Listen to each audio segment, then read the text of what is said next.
This is the Novel Marketing Podcast, episode 67. I'm James L. Rubart. I'm Thomas Umstadt Jr. And this is the show for novelists who want to become best-selling authors. And in this episode, we are going to be talking about email, but not that kind of email, not you sending email to the world. We're going to be talking about your email inbox. The citizens of the internet have asked us... No. This is an intervention. We know you have an email problem. We've all gathered around to talk about it. Thank you. I know. Hi, my name's Jim. I have an email problem. I am an email addict. Step one is admitting that you have a problem. But seriously, a lot of authors are addicted to checking email, and poor email habits hold many of them back because, one, it zaps their mental energy, and two, it sucks their time into this never-ending black hole that is your inbox. So we're going to be talking... Thomas, before we get going, I think you have a theory on why writers and authors in particular struggle with email. So especially traditionally published authors, this is one of the things I think self-published authors have as an advantage. So if you're traditionally published, you've been pitching your book to editors and agents for years, and or months, depending on how long you've been doing it. But you go to your inbox constantly looking for that acclamation of the, I finally got my proposal accepted from so-and-so publishing house. And so it's kind of like playing the lottery. You get this like dopamine hit in your brain. It's actually a chemical addiction to checking to see, oh, that new thing just came in. And so that habit that's built up over months of submitting queries and proposals carries through into the writing process, where authors are still checking their email every 5 minutes, and they're unable to really get that focus and that mental quiet to really hunker down and write. I never did that before I was traditionally published. Never. Yeah. All right, I did.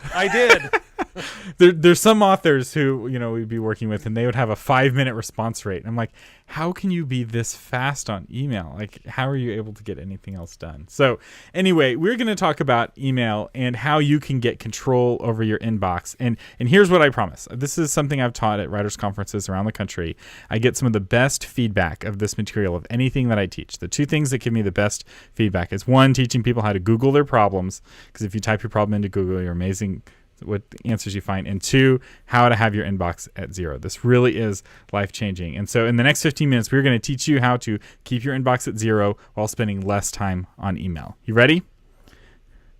Let's do this. But first, we have to talk about the old way of doing email, the bad way of doing email. So if I could summarize the old way of doing email, it would be folders, lots and lots of folders. In the olden days, people would set up this complex set of rules or filters where email would come in, and if it has such and such word, it goes into this folder, and if it has this different word, it goes into this other folder. And you can tell kind of how long someone's been doing email by how many folders they have. And this is a terrible practice. Now, it made sense back in the day when the search function in Outlook didn't find you anything. But now searching is much better. It's much faster. And if you have Gmail, there's one thing Google does very well. It's searching your email. You don't need to have folders to find what you're looking for. And each folder that has a filter attached to it creates a new inbox. So instead of having one inbox to check, you have an inbox for each folder, and it makes doing email very inefficient. So the other thing that is an old bad way of doing it, and another bad habit, is leaving the default on, where your new email checks for new email every 5 minutes, and having a sound alert tied to that. I can't think of two things that would be worse for productivity, especially if you have an addictive relationship with email. This little ding goes off, and you're like, ooh, maybe I got my proposal accepted. So you go and check it, and it's not. It's some cat photo or some YouTube video, and then you watch the YouTube video. It's 2 minutes long. Then you finally get back to writing, and then 3 minutes later, ding! Oh, maybe it's my proposal. Let me keep checking it. And a whole day goes by and haven't gotten anything done. We are all familiar with Pavlov's dogs, right? Ring the bell, get the meat. Ring the bell, get the meat. And seriously, this is Pavlov's dogs, and we are the dogs. Yes. And the email is the meat. So you hear that ding. You do condition your mind to check the email when you hear that ding. That's right. So what I'm about to share with you is a revolutionarily new way of doing email, and it's based off of a talk given by a guy named Merlin Mann called Inbox Zero, and we'll have a link to the talk. It's about an hour-long talk. But the fundamental essence of the talk is this. Instead of having folders based off of topic, so church, work, hobbies, whatever, you have instead folders based off of what you need to do to the email. So the idea is that you touch an email only once and then you decide what needs to happen to it. Because another bad habit a lot of people have is they mark emails unread over and over and over again. So one email, they'll touch it 5 or 6 different times, which is very, very inefficient. So instead of having lots of different folders, here are the 5 folders you need to have. You ready? First one is need action. This is a folder where somebody has asked you to do something and you need to do it. So there's a task attached to that. The next is need reply. So somebody has sent you an email and you need to reply to it. The next one is need read. So it's an informational email, like a newsletter or something. The next one is archive. And if you're using Gmail, this is optional because you can just archive emails without having a folder at all. And then finally, waiting on. So if you're waiting on somebody else for something, you put it in the waiting on folder. And here's what's magical about this. You can batch like activities. So you go through your whole inbox and sort everything into these folders. And then you can go, let's say you've got 10 minutes in between projects, you can go to your need reply folder and hammer out a couple of quick replies. Or you're waiting in line at the post office and you pull out your phone, you can go to the need read folder and just read the emails that you need to read. And there's no marking it as unread because once you touch it, you're done with it. And this really, really does make a difference.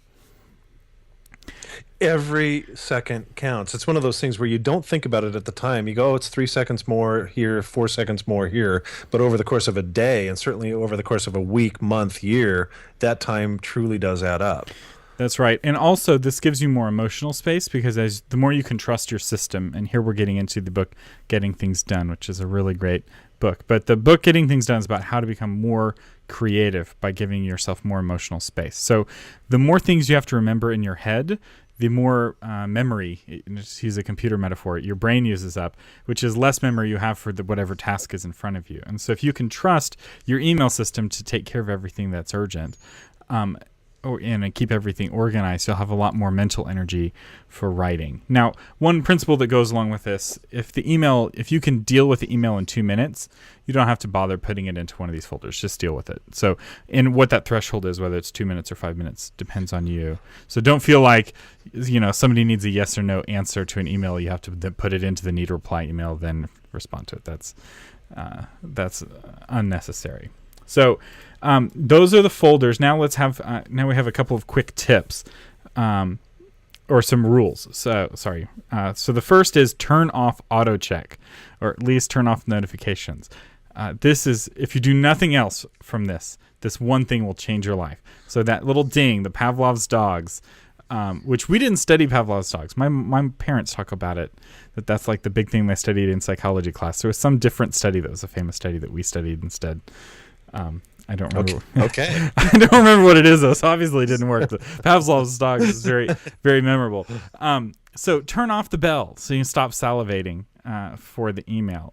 This is really easy to do in your notifications, or if you're using web-based email like Gmail, just close out the tab. And I can't tell you how helpful this is to focus. Also on your phone, turn off notifications on your phone. This will also help when you are, say, at the movie theater. Sounds like every 5 minutes your phone buzzes or beeps. You mean from getting hit by from the people around you? Yeah, the people around you. Yeah. This is good for your safety. So I wouldn't even turn on for it to vibrate, because the point is that you need to be in control of your time. And when your email is interrupting you, it's taking control away from you over your time. And really, to write well, or to market well for that matter, you really got to focus and get in the zone, which means getting email and putting it into its own place. Another thing that I would do, so you turn off auto checking and then schedule email time. So that means that you don't do email all day long. So you do email, whatever works for you. Some people, it's like, I'm really tired right after lunch. Email's really easy, so I do all of my email at 1 o'clock. So from 1 to 3, I'm doing email. Mornings are set aside for writing. I think that's a very excellent discipline to get into, and you can reward yourself. So after I've written for 3 hours, then I get to check email and see if I got that, letter from my editor saying we'd love to give you a 10-book contract, something like that. Whatever it is. The thing is, it's not rational. I love Thomas because he likes fantasy, and so do I. Yeah. So schedule your email. So another principle here is to don't check email, process email. So we already kind of talked about this, but you only want to touch each email once. And I would highly encourage you to get rid of your topical folders and rules. So I only have one quote unquote topical folder, and that's for encouragement. So if somebody sends me an encouraging email, I'll drag it into that folder so I can see like encouraging emails. But everything else I will just find by searching. And I find that that's so much more effective. And the Gmail search function is really quite useful. And the thing is that putting emails in folders isn't a very effective way of looking up an old email. People who have that tend to just be hunting, and they never find it. And it doesn't help them find the email, even though it's a lot of work to work that system. So now, Jim, there's some people listening who have hundreds of unread emails, maybe even thousands. In fact, a certain... Maybe thousands. There's a certain people listening who have thousands. There's a certain parent of mine, I won't say which one, who has tens of thousands to hundreds of thousands of unread messages in this parent's inbox. And so that is more emails than you can go through with this system. So I'm going to teach you a special secret sauce that you can use one time to start from scratch. And it's called email bankruptcy. Have you heard of this? Have I heard of it? Yeah, absolutely. So I don't know if any of your friends have declared email bankruptcy, but I love this concept. So just like with financial bankruptcy, this is not a solution to ongoing problems, but it can get you back to square one. So email bankruptcy basically means you create a special folder called Old Archive or something, and you select every single email in your inbox and you put it in that folder. And then you send out an email to all of your friends and say, I have declared email bankruptcy. If you're waiting on me for something, please email me and ask me for it again. I've got this new system. These crazy guys on this podcast told me to try it. And I'll try to be more responsive to email in the future using this new system. But I had hundreds of emails or thousands of emails that I couldn't get through, so I'm starting over from scratch. And you'll be shocked how few people email you with, of those, thousands of unread messages. Very few of them were urgent enough for the person who sent you the email remembers it. And so that way you can start from scratch. It is a great idea, and I actually declared email bankruptcy not in the same way, but I'll give you what happened. Is my wife and I recently moved to a new house, and so I changed my internet provider. So I no longer had an email with Comcast. And so at a certain point, they're going to cut that thing off. And I sent an email out to friends saying, I've got a new email. But there were literally, there had to be 50 different emails that I was signed up to. Newsletters, ads, this kind of thing, that I thought, boy, I need to switch all those. And I thought, no, I don't. The people who really know me can get a hold of me, and those who can't, they can go to my website and use that contact.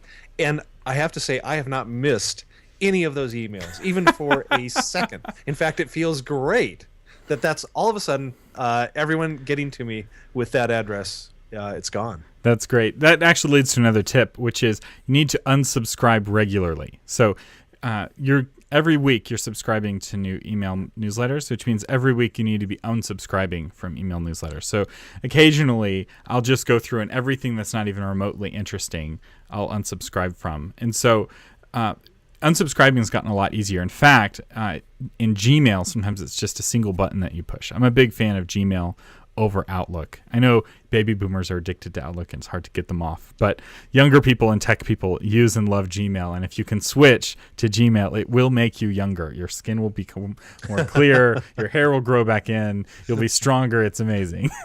Okay, maybe it doesn't. And one more tip on that. There is a website called unroll.me. So unroll.me.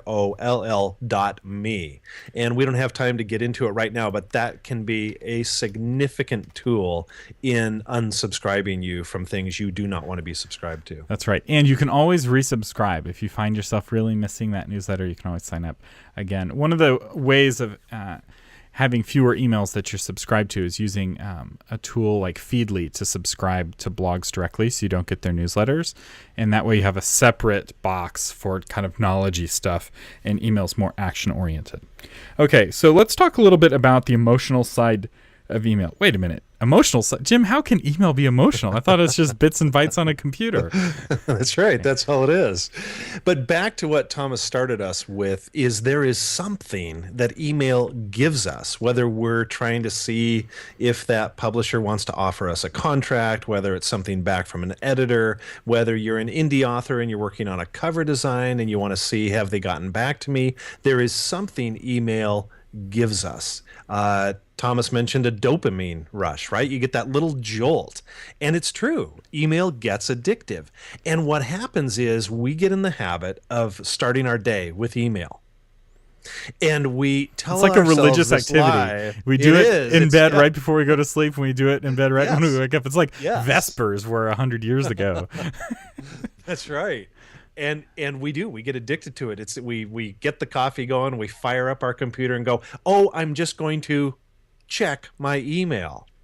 And you probably don't want to admit this to yourself, but I had to come to this point where I looked at the clock and I said, oh my gosh, 45 minutes have gone by and I've got nothing done. And so I said, you know what, if it's an emergency, people have my cell phone, right? But like Thomas said, you even turn that off. Or, they can come to my home if it's really that big of an emergency. In other words, what the point that I'm trying to make is if you got up and wrote first thing for an hour and then said, you know what, after an hour, I'm going to check my email. That's my reward. Or 2 hours of writing. I guarantee you will get more done than if you check your email for 45 minutes and then write for an hour. It's that big rock thing. I mean, I'm a believer in do the big rock first and then put the little pebbles in. And truly, email is a little pebble. But it's a very stressful, emotionally exhausting little pebble. Because think about the sorts of things you're getting in email. Getting people asking you questions. For me, I get hate mail fairly regularly. So it's like, yay. That's really helped cure me, actually, checking email. Because now I kind of check it with a cringe. You're getting bills there. It's lots of like responsibility type stuff. And once you start going into email, man, you got to be an adult. You got to deal with this stuff. And the kind of fun, exciting writing fiction side of you, your inner child that is what enjoys stories, is dying a little bit while you're checking email. So write first while the child is still alive and kicking before you start to poison it with all of your email.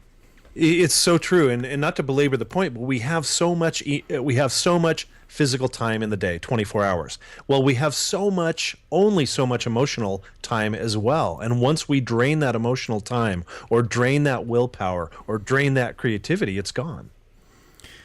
That's right. So I totally agree about checking email in the morning. All right, we're out of time, but a couple of tools to help you cheat a little bit. And to kind of help with what we've talked about. One is a tool called Boomerang. This is something I've discovered and started using. I've really fallen in love with it. It allows you to send an email away where it'll come back at a specified time. So if somebody sends me an email and I know I need to respond in 2 weeks or something, I'll set a boomerang and it will come back into my inbox 2 weeks from now. And so if I know I don't need to deal with it now, I can boomerang it to a later time. And I find that when I'm in a big hurry, I can use this instead of putting it in one of the folders, and it saves me some time. And now the email is effectively disappeared. But I know it'll come back when I need it. You can also have an email boomerang back if somebody doesn't reply. So bring this email back to my inbox if so-and-so hasn't replied in a certain number of days. It's really cool. And you can get that for both Gmail and Yahoo, and it's free. Unroll Me. We'll have links to these in the show notes. And then one more thing is rescue time. Jim was talking about not realizing how much time you spend in email. I challenge you, install the free demo of rescue time, use it for a week, and just see how many hours a day you spend using email. You will likely be shocked. So rescue time tracks what you spend your time on your computer, and it gives you a report at the end of the day. You spent 2 hours on YouTube, 1 hour on Facebook, 4 hours in Outlook, and 30 minutes in Microsoft Word. And you're like, what? But I was writing all day. So it's a very useful tool, rescuetime.com. The sponsor of today's podcast is MyBookTable 2, version 2. MyBookTable really is the premier bookstore for WordPress. If you've got a WordPress site, you seriously need to check in to MyBookTable 2. It now comes with GoodReads integration. We've talked about GoodReads on this program and how powerful it can be for you as an author. So it shows Goodreads reviews right on your book pages. So readers can also add your book to their bookshelves with one click within MyBookTable. So a lot of really cool whistles and bells. You can learn more at MyBookTable.com. We said a couple weeks ago that we're going to start featuring iTunes reviews from authors. So our first featured iTunes review is from Tracy Higley, who's the author of the book Star of Wonder, among other books. She says, James and Thomas do a great job laying out marketing basics, especially for fiction writers, with practical tips that are achievable. So thank you, Tracy Higley, author of Star of Wonder, for your review. If you would like your name and book featured on this podcast, all you have to do is leave us an iTunes review, and here's the deal. It doesn't even need to be positive. In fact, if you leave us a 1-star review, we'll probably put it to the top of the list just because we don't have any 1-star reviews yet. We're not controversial enough. We've gotten a lot of 5-star reviews, and we thank y'all for it. But yeah, just go to iTunes, leave us a review. We would really appreciate it, and who knows, you might hear your name blasted out to the interwebs on the Novel Marketing Podcast. You've been listening to James L. Rupert and Thomas Umstattd Jr. on the Novel Marketing Podcast, giving you novel ideas on how to promote yourself and your writing, offline, online, and everywhere in between.